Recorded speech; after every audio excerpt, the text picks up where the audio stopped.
ذرا ٹھہرو، خود فیصلہ کرو، تم بے غیرت ہو یا میں بے غیرت ہوں؟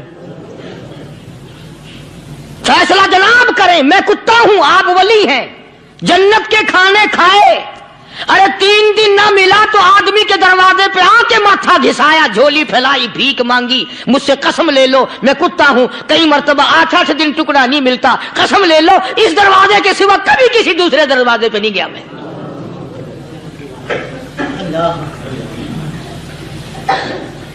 تجربہ کر لو، 3 دن کتے کو ٹکڑا ڈالو، چوتھے دن دم ہلا کر تمہارے پاؤں میں لٹے گا۔ ساری عمر گزر گئی اس مالک کا دیا ہوا کھاتے ہوئے پیتے ہوئے، آج بھی تجھے اس مالک کا دروازہ سمجھ نہیں آیا۔ پانی وہ پلاتا والذی ہوا یطعمنی ویسقین وَإِذَا مَرِضْتُ فَهُوَ يَشْفِينِ۔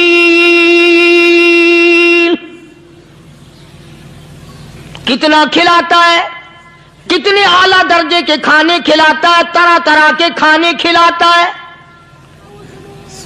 پالا اس نے، سنبھالا اس نے، زندگی اس نے دی، اولاد اس نے دی، خوبصورت بیوی اس نے دی، گھر آباد اس نے کیا، تھوڑی سی پریشانی آ گئی، اب جا کے قبر کے سامنے جھکا کھڑا ہے، اس مالک سے میرا کام نہیں چلا، او 4 گز زمین میں پڑنے والے، تو میری حاجت روائی کر دے۔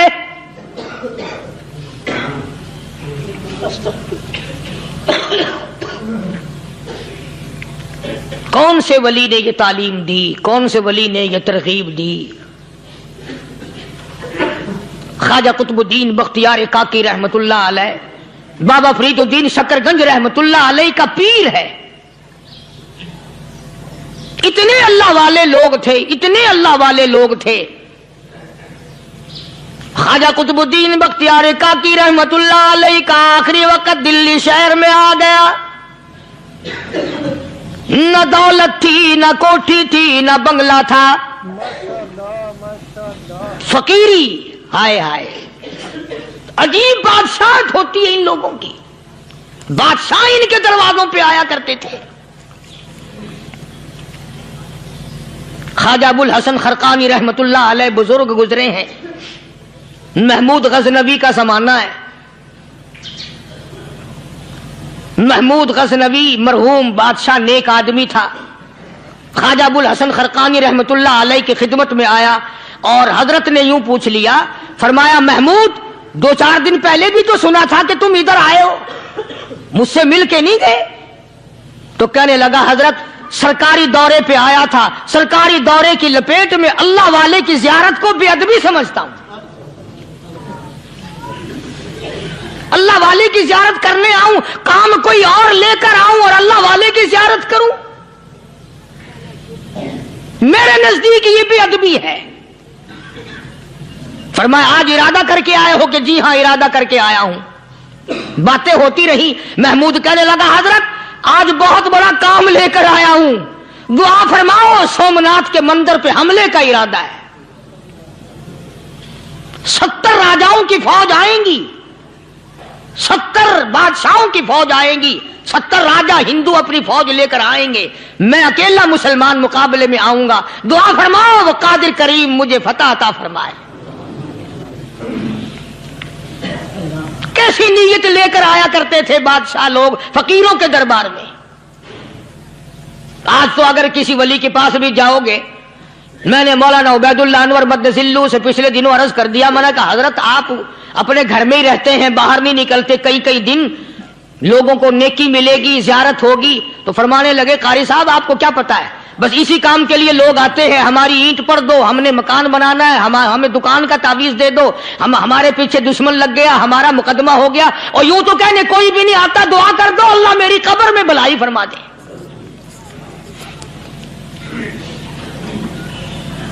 تو محمود غزنوی نے خواجہ ابو الحسن خرقانی سے درخواست کی کہ آپ دعا فرمائیں۔ اللہ والے نے دعا بھی فرمائی اور اپنا مسلح دے دیا۔ یوں فرمایا محمود جب مشکل وقت آ جائے اس مسلح پہ کھڑے ہو کر 2 رکعت نماز ادا کرنا، پتہ چلا کہ اللہ کی مدد جو ہے وہ نماز کے ساتھ ہے.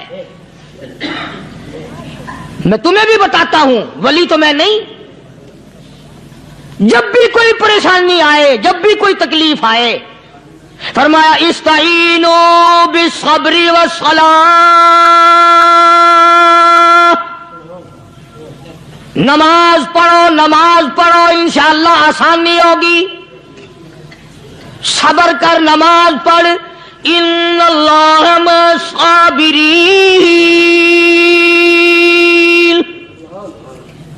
اللہ پاک صبر کرنے والوں کا ساتھی ہے. صبر بھی کرتا جا، نماز بھی ادا کرتا جا. جس سے تیرا بگاڑ ہے یوں بھی سوچتا جا میری طرف سے کوئی ظلم نہ ہو جائے، میں مارا جاؤں گا. چھلا ساتھ لے کر چلا گیا اور اپنی فوج کو لے کر کے سومناتھ کے مندر پہ حملہ کر دیا. مسلمان فوج بڑا سفر کر کے آئی تھی، دور سے آئی تھی، تھکی ہوئی تھی، چور چور تھی. اتنے حالات نہ تھے، اتنے ہتھیار نہ تھے. 70 راجاؤں کی فوج کے مقابلے میں مسلمانوں کو شکست ہو گئی. محمود غزنوی کو خبر دی گئی بادشاہ شکست ہو گئی. محمود نے 2 رکعت نماز ادا کی. اور یہ بھی بتا دوں اللہ والوں کا اتنا ادب کیا محمود غزنوی نے کہ اس مصلے پہ کھڑے ہو کر نماز نہیں پڑھی، اس کو سر کے اوپر رکھ کے نماز پڑھی. مصلی اللہ والے کا سر پہ رکھ لیا اور نماز پڑھی خدا کے حضور میں. اور پھر سر سجدے میں رکھ دیا. میرے پروردگار بے نیاز خالق و مالک، میں گناہگار سہی، میں سیاکار سہی، میں تیرا بندہ ہوں. او میرے مولا مقابلہ کفر سے ہے، حق پرستوں کی نہ کی کون گر دل جوئی نہیں. تانا دیں گے بت کے مسلم کا خدا کوئی نہیں. او میرے پروردگار آج مجھے ذلیل نہ کر، آج میری شکست نہ کر، آج مسلمانوں کو شکست نہ دے. اور بے نیاز پروردگار کافر کہیں گے ان کا خدا کہاں گیا. بس محمود غزنوی نے اللہ کے حضور میں نماز ادا کی اور دامن پھیلایا اور سر سجدے میں رکھا. وہ اطلاع ملی کہ شکست فتح میں بدل گئی. چنانچہ جمعے کا خطبہ محمود غزنوی نے سومناتھ کے مندر کے اندر دیا. اس قدر اللہ والوں کو دلچسپی تھی ان معاملات سے کہ قوم کے لیے بھلائی ہو، ملک کے لیے بھلائی ہو، عوام کے لیے آخرت کی دنیا کی بھلائی مقصود تھی. خواجہ قطب الدین بختیار کاکی رحمت اللہ علیہ دلی شہر میں رہتے ہیں. بادشاہوں کا زمانہ ہے. اللہ اللہ کیا عجیب لوگ تھے. آج تو اچھے بھلے دیندار طبقہ نماز پڑھانے والوں کو نماز کے، غسل کے، وضو کے مسائل معلوم نہیں. دوستو ایسا وقت تھا سلطان صلاح الدین خلجی رحمت اللہ علیہ کو بادشاہ ہو کر عربی کی بہت بڑی 4 جلدوں میں کتاب ہے ہدایہ. بادشاہ صلاح الدین خلجی کو زبان نہیں آتا. اتنی بڑی عظیم کتاب زبان نہیں آتی. وہ بادشاہ بھی ہوا کرتے تھے اور ولی بھی ہوتے تھے. سلطان عالمگیر رحمت اللہ علیہ بہت بڑا بادشاہ ہو کر، اورنگزیب ہے، عالمگیر ہے، اتنا بڑا عظیم بادشاہ، مگر حضور کریم صلی اللہ علیہ وسلم کی 5000 حدیث پاک اس بادشاہ کو زبان نہیں آتی. اور قرآن کا حافظ تھا، قرآن کا قاری تھا، قرآن کا عالم تھا، قرآن کا مفسر تھا، ولی بھی تھا، بادشاہ بھی تھا، اللہ والا بھی تھا. اور اتنا خوف تھا دل میں، میں تمہیں کیا بتاؤں. اللہ اکبر. بادشاہ ہو کر کے کپڑا خریدا، مزدوری کر کے کپڑا خریدا بادشاہ نے، اور کپڑا خرید کر اس کی ٹوپیاں اپنے ہاتھوں سے سی. عالمگیر رحمت اللہ علیہ نے اس کی ٹوپیاں اپنے ہاتھوں سے سی اور چاندنی چوک دلی میں کھڑے ہو کر فروخت کی، بیچی.